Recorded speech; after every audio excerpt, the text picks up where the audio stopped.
নমস্কার বন্ধুরা, গতকাল ছিল মঙ্গলবার আর কালীঘাটে ছিল বিপত্তারিণী পুজো। তাই ভোরবেলা 3টের সময় উঠে ঝটাপট করে স্নান সেরে রেডি হয়ে চলে গেছিলাম আমরা সবাই মিলে কালীঘাটে। আমার সাথে ছিল শাশুড়ি মা আর পাশের বাড়ির একজন ননদ।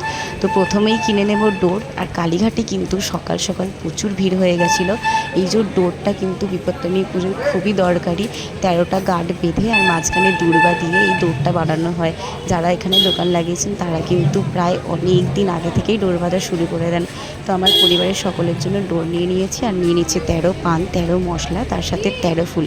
এবার আমরা চলে যাচ্ছি ফলের দোকানে। 13 রকম ফল কিনে মাকে পুজো দিতে হয়, আর এই ফলটা সারাদিনে আপনি প্রসাদ হিসাবে পেতে পারেন। তো ফল কেনা হয়ে গেছে, এবার চলে এসেছি আমরা বিপত্তারিণী মায়ের পুজো দিতে। এখানে বসে আমরা পুজো করব। ভোরবেলা পুজো দেওয়ার মাহাত্ম্য তো আছেই, আর এই ব্রাহ্মণটা কিন্তু খুবই ভালো পুজো করেছে, খুব ভালো। বিপত্তারিণীর ব্রতকথা থেকে সব কিছু খুবই ভালো হয়েছে পুজোটা।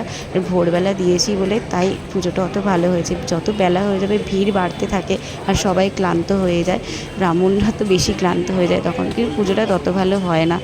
তো ভোরবেলা চলে এসেছি, পুজোটা ভালো মতন হয়ে গেল। মা বিপত্তারিণী আপনাদের সবার বিপদ কাটান। যারা আমার ভিডিও দেখছেন সবাই ভালো থাকুন, সুস্থ থাকুন, এটাই মা বিপত্তারিণীর কাছে কামনা করি। এবার চলে যাচ্ছি আমি দোকানে সকাল সকাল।